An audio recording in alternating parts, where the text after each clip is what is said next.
We're out here with Natalie Frazier, who's a member of the board of directors of our Unfurrowed Ground Foundation.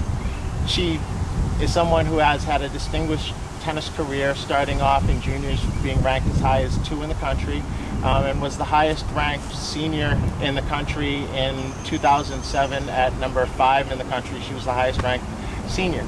She's out here today in Dallas and kind of out checking out what we're doing, knowing that this is the home for the foundation. This is her first time being here. What do you see in your first visit? I think it's pretty amazing. There are 20 courts, and I can just see like there's limitless opportunities here. You know, like there's a lot that can be done.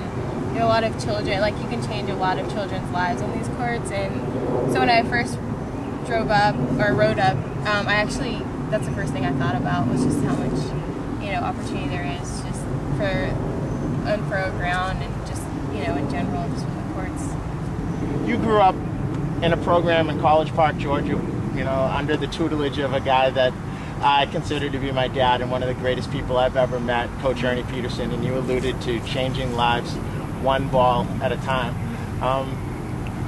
We have 20 courts. You, Burdett, had a great program that essentially operated on 4 courts, 4 out of the 8 courts at that facility. What do you think we could do here in kind of moving forward with Coach Peterson's legacy, which is certainly what we're all trying to do, is keep going with what he started? I definitely think that we can take what we did at Coach Peterson's and just basically just amplify it. I mean, we have the actual court space now, and I mean there are so many children out there that definitely could use the teaching here as well as other places, but definitely here. I mean, we have all the access that we really need, and I just remember a lot of times the clubhouse would be closed, but we had the courts, and so that means there's practice. So now there's we don't have to fight about court space or anything. I mean, there are 20 courts, so there's enough to go around for all the children. I think it's pretty awesome. A little bit earlier, we had a conversation, brief one, about Quick Start, and if we were going to be doing Quick Start here, and as a board member, kind of, you're getting information on that.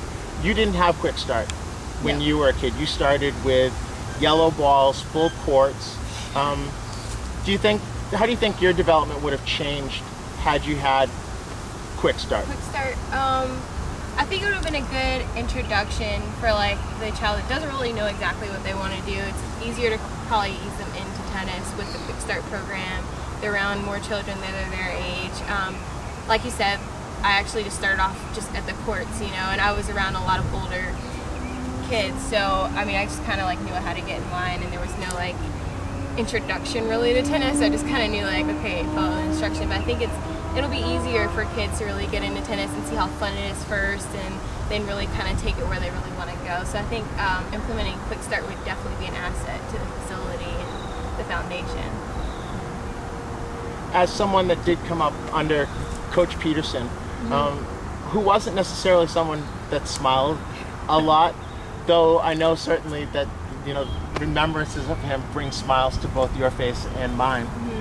What role does that disciplinarian play in the development of the person as well as the development of the player? I think discipline is really important for tennis as well as life. I mean, if I didn't have the discipline instilled in me at the age of 7, I don't really think that I'd be the person I am now. I definitely wouldn't be. So I think it's really important. I think it's really important for kids to get into a sport like tennis, to understand the discipline, but not only to get into it, but to be under people who actually instill that in you, instead of you making the decisions at 7, knowing no, you have to do this, you don't have a choice. Because in the when you grow up and you don't have a choice, when you have to do something, you have to get things done, you don't have to think, you just do what you need to do. And I think that's really important. Discipline is going to be really important, especially in college when you have tennis and you have school, when you're doing 2 different schedules.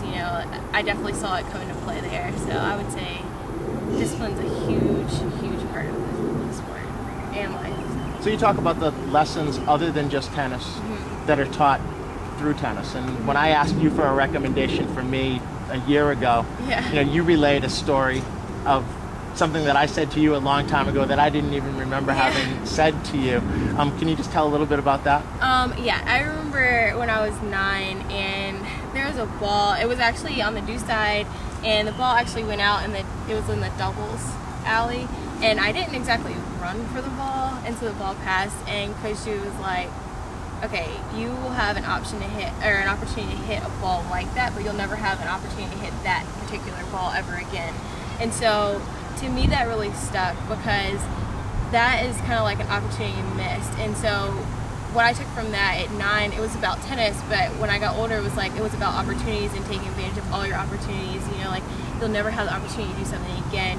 Like, when I got chosen to play in the Pan Am Games, I wasn't sure if I should do that or intern with a company. And I'm sitting there thinking about it, and then I call the company, and they're like, go play in the Olympics. Like, you'll never get to do that again. You'll always get a chance to work. And so it was kind of interesting, because it made me think about that that situation when I was 9. So like, it's happened to me over and over again, but I remember that from when I was 9, so, and you don't think about it at the time, but then it comes back over and over again. So Well, thank you for taking the time.